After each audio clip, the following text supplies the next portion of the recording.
Want to know the best way to work out when you snowboard and wakeboard? Watch this. Our next caller is Todd from Utah. Todd, what's happening? How can I help you? Todd? What's up, guys? Yeah, appreciate you bringing me on. Fairly new listener. Last couple weeks, really just been binging a bunch. So, oh wow, appreciate that. So I've just learned about trigger sessions, and I think I understand the basic concept there. But I just wanted to ask something, kind of in regards to that. So a little backstory and kind of my goals. I've been working out for a long time. The last couple of years, I've been doing more like F45 style training.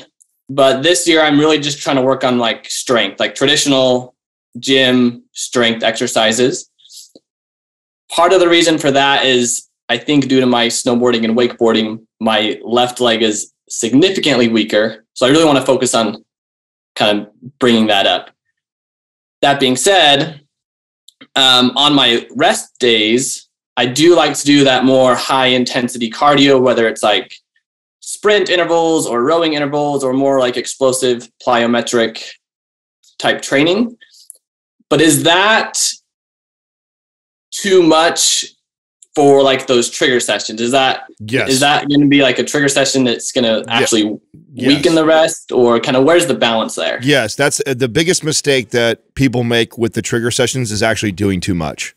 They're designed to facilitate recovery, not build muscle. Yes, that helps build muscle, but the thought process of going in there, tearing and breaking down, and the way you approach the foundational days is completely opposite of how you approach the trigger session. The trigger session, you're literally just sending a signal, pumping the muscle up with blood. You're not trying to get a major burn. You're not trying to get sore. That's all you're really trying to do. And so, yeah, plyometric work for sure would be, I mean, it's on the far end of the other spectrum of trigger sessions. Yeah, well, Todd, why are you doing the intervals and the circuit training? Do you want endurance and stamina too? Yeah, exactly. I want to keep my kind of athleticism high and kind of, that performance athletic aspect. So I'm not necessarily doing it for the burn, but obviously that's a side effect of sprinting, like your legs are going to burn, right? You'd be surprised. So I don't know if I should just push that out to a different cycle of programming and kind of avoid that altogether. Or it depends. Depends what you're looking for. Like, so part of your question was, is that too much damage? I mean, too much for what or who? I mean, it depends on the context of your own recovery, your life, and what's going on. If you want to continue to work on endurance and stamina along with strength, you'll get less of both, but you'll get some of both. If you want to maximize strength, then you should do less of the other stuff. If you want to maximize endurance, then you do less of the other stuff. So if you're okay with getting a little of both, but not a lot of either, then that's totally fine. There's nothing wrong with that. You know, most people want, you know, some of everything rather than a lot of something and less of other stuff. So it's fine. You'll build less muscle and and you won't gain as much strength, likely. But if you want the stamina and endurance along with some strength gains, there's nothing wrong with that. Now, how do you know if it becomes too much? If you're not getting either, you're just burnt out, you're not getting stronger, you're feeling stiff, sore, you're not getting good sleep, then you're overtrained, and then you need to probably drop the volume and intensity, improve things like sleep and nutrition. You know, I struggled with this a lot, you know, being an ex-athlete, and this is like the challenge for me, and the mindset going into every workout was always to crush every workout, was to, you know, bring the intensity. And so, you know, with this, I would say too, to really try your best to focus on being able to reinforce and stabilize around your joints. So you're thinking longer term in terms of like high performance. So in order to maintain and keep that high performance accessible, we're going to need to, you know, make sure that our joints are responding and, you know, the functionality of them maintains for as long as possible. And the more you get into mobility, the more you get into these types of trigger sessions where it's benefiting active recovery, you're going to see the benefit like you've never seen, because this is a brand new focus. So, you know, in terms of cardiovascular endurance, like that's something that you can adapt towards fairly quickly. So if we just take a break and take a moment away from that and really just focus more on, reinforcing the body in order to apply more of the stress onto it, you're going to do so much further than you would before. Yeah, I like what he said. I like just what Justin said a lot. I think it'd be great for you to just focus on building muscle and strength for a few months. I agree with that. Now, depending on how important the wakeboarding and snowboarding is to you and staying up with the ability to do that, what I might do is this. So the program that comes to mind, their order for me would be symmetry, performance, then aesthetic in that order. The days that you're not weight training, foundational days, I would do 12 minutes of HIIT cardio. Because I know that when you snowboard and when you wakeboard, you're not up longer than about 12 minutes, okay? So you're not going to be unless you're just cruising behind the boat. If you're doing any sort of tricks or playing aggressive at all, you probably ride for 5 to 7 minutes, then crash, then get back up, and then do your thing.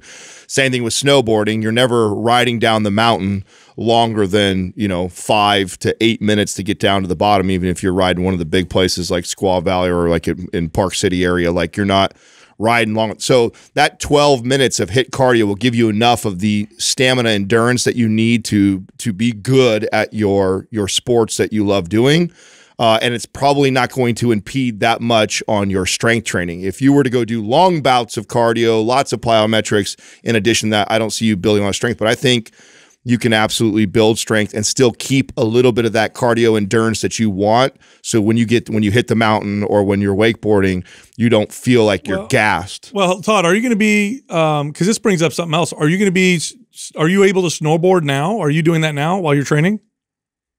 Not as much nowadays, more than I used to, but yeah, I'll still go up. I'm going up to snowboard for a week next week. I'm here in Utah, so I'll go up quite a few, and then I wakeboard quite a bit in the summer. Okay, so well. I mean, if you snowboarded, once or twice a week while doing pure strength training program, you'll be fine. That's not realistic. I don't know how often. Yeah, unless you're. Yeah, I'm not going to go that much. Yeah. Okay. Well, so he just wants to be able to keep it. So that's what I'm saying. You do 2 to 3 days a week of 12 minutes of HIIT cardio. That will give you what you are looking for wakeboarding and snowboarding. And this is coming from somebody who does both of those. That's plenty of cardiovascular endurance for that. So and then strength train. And I love symmetry because you made the point about having discrepancy between your left and right. That's what that program is designed for. That'll be huge for that. Is to balance that out. I love performance for all the points that Justin was bringing up to follow that program up, and then aesthetic to take the symmetry thing even further. I love that. I love that order right there, and then I love the idea of 12 minutes of HIIT cardio while you're what that looks like is elliptical, Stairmaster, treadmill. Going after it hard for 20 to 30 seconds, hard sprints, heart like that, and then letting the heart rate come all the way back down. Assault bike's awesome for that. Yeah, or assault bike. So any cardio tool, going as hard as you can for 20 seconds, and then walking or slowing way down and letting the heart rate come all the way back. A mistake that people make with HIIT is they get online and they follow some protocol. It's like 20 on, 1 off, and then they don't necessarily need that, or they're not allowing themselves to fully recover the heart rate to come back down. The real benefits of that is what happens of the heart recovers and then goes really hard and then recovers. That's where you get the max benefits for that. So if that takes you 45 seconds to fully recover, that's fine. If it takes you 2 minutes to fully recover, that's fine also. So, fill it out based off of where your endurance is at. Do you have symmetry, Todd? I do not. All right, we'll send that to you. Okay. I really appreciate it, guys. You got it, man. Thanks for calling in. You bet. You know what the irony is of having one side significantly stronger than the other is that what will likely happen is as he balances himself out, he'll get stronger on the strong side as well, because there seems to be a limiting, like a limiter in the body that doesn't allow one side to get too much stronger than the other one. So in other words, his performance will probably improve on both sides because he's working on the weak side. You know, a bit of that irradiation effect too. Yeah, absolutely. This is such a common thing that we get where you want to eat your cake and have it too, right? Yeah. Where like it's and so it's always and obviously it's always nuanced, but this a lot of times I think people need to really ask themselves, what is it I want the most? Or at least have some sort of that would help us, right? Yep. Here's my hierarchy. Like, this is most important to me, then this, then this, and this, because then the advice changes. Otherwise, we have to sit there and ask a lot of questions to find out, because if what he started with, I want to build strength, I want to build muscle. Well, okay, well then plyometrics and cardiovascular training and endurance is not the most ideal thing for us if that's really what you want. But then if you go like, well, I love to snowboard and wakeboard and I do that a lot and I don't want to lose performance there. Okay, well, how important is that in comparison? Because there's a lot of different ways that we can approach this programming with someone like this. But what really matters is what you really want the most, right? Desired outcome.